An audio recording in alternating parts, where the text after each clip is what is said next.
Morning, sir. I am Julius Boy Galvin, I am Angelo Yung Magsinalo. and we are the reporter of Lesson 23, Gender Inequality in Marriage and Criminal Laws, Full Reporting Explanation. Lesson Objectives.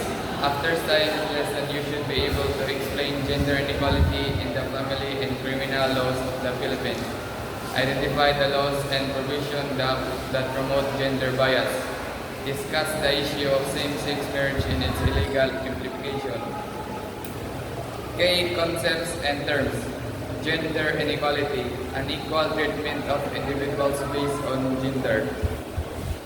So, gender inequality refers to the unfair or unequal treatment of people based on their gender. In society and law, this often occurs when one gender, usually men, is given more rights, privilege, or power than women.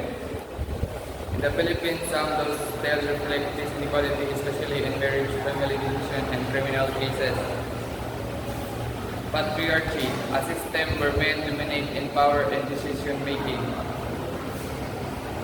Patriarchy is a social system where men hold the primary power. This means that men are often seen as the leader, decision makers, and heads of families. Third is family code. Governs marriage, property relations, and family rights.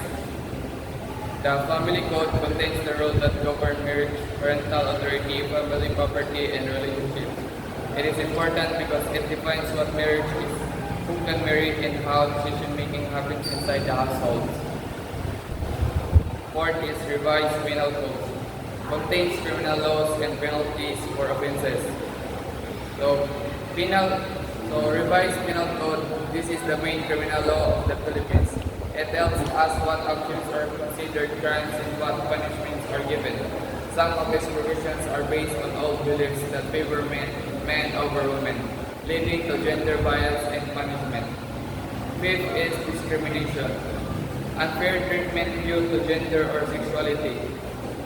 So discrimination means treating people unfairly because of their gender, sexuality, race, or other characteristics. In this lesson, discrimination happens when laws treat women more harshly than men, or when LGBTQ plus people are denied legal rights. Gender inequality in the family code. Definition of marriage, Article 1. Defines marriage as a union between a man and a woman.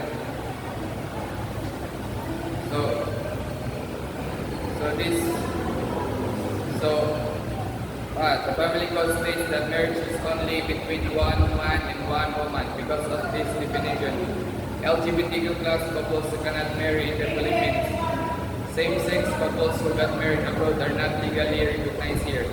They cannot enjoy legal benefits such as joint property, adoption rights, or hospital decision making. This creates gender and sexuality-based discrimination as the law protects heterosexual couples but excludes LGBTQ plus couples. Patriarchal decision making, Article 96, 1242, 11225. In case of disagreement, the husband's decision prevails. Reflect male authority and an equal power in family relationship. Example, the husband's decision about property or child custody is legally upheld.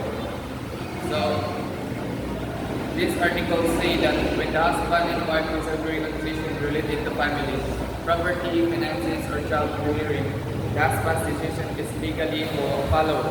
This reflects male dominance in family authority, the belief that men should be the head of the family, and equal power distribution between husband and wife. This is a direct example of patriarchy being written into the law, giving men more control over important family matters. C. Unequal punishment in adultery and concubinage. Crime. Adultery, Art 3.3. 5. Who commits wife. Proof needed, one of the intercourse proof of cohabitation or single. Penalty, 2 to 6 years imprisonment. Concubinage, Art 3.3 for husband. Cohabitation or lighter penalty. When faced harsher punishment than men. Example, a wife can be be imprisoned for a single act of adultery, while a husband's concubinage requires public scandal to be proven. So, although both involve unfaithfulness, the law punishes women more harshly and makes it hard to charge men. This shows clear gender bias rooted in all beliefs that judge women more strictly for sexual behavior. D. Anti-Rape Law RA 8353 redefined rape as a crime against persons but allows dismissal if the rapist mirrors the victims.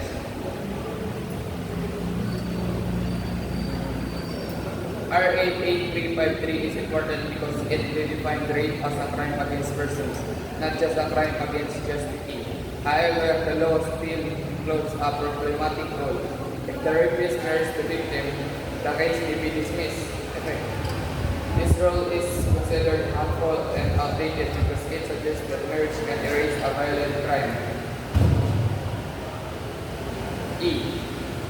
Prostitution Law Article 202 Revised Penal Code defines prostitutes only as women, excluding men and females. Shows gender bias and moral double standards. Example, male sex workers and clients are not penalized under the law. So this law defines prostitutes only as women. Men who buy sex or pimps who profit from it are not legal prostitutes.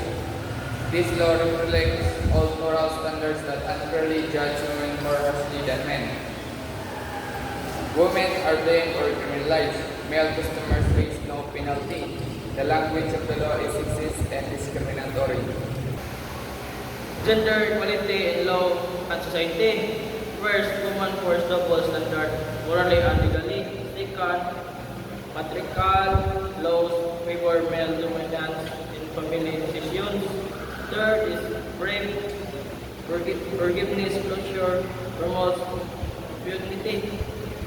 Fourth, LGBTQ relationship lack legal protection due to the narrow definition of marriage. Seven, same-sex marriage. The family code only recognizes heterosexual marriage. Argument for equality, human rights, legal benefits. Arguments against religious and moral beliefs. Some propose a civil partnership law as an alternative.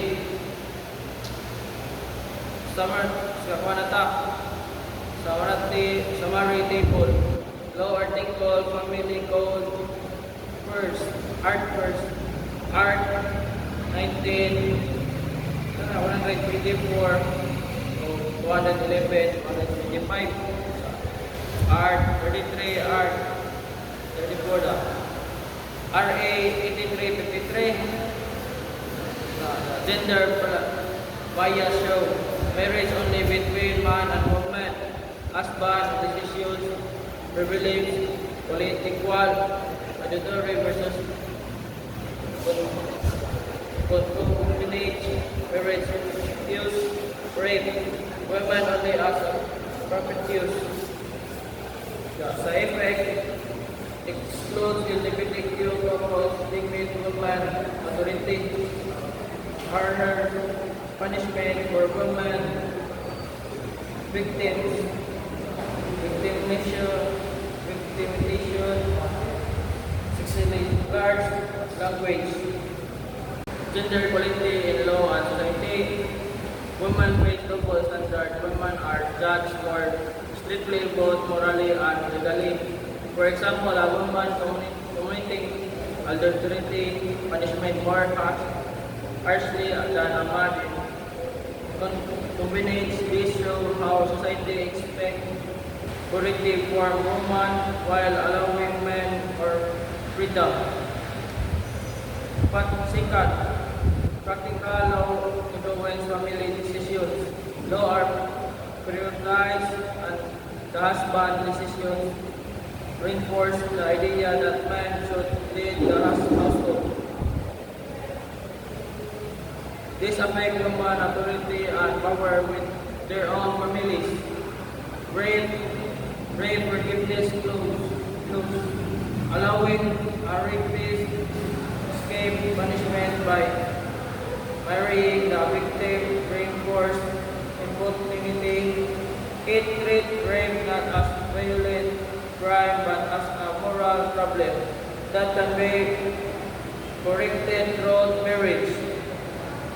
Fourth, lack of large protection for LGBTQ relationship because marriage is not normally defined. LGBTQ couple do not receive any legal right or protection. This affects property rights, healthcare decisions, adoption, and financial matters. Six, same-sex marriage. Current legal status, the family code only recognizes heterosexual marriage. Argument for same-sexual marriage.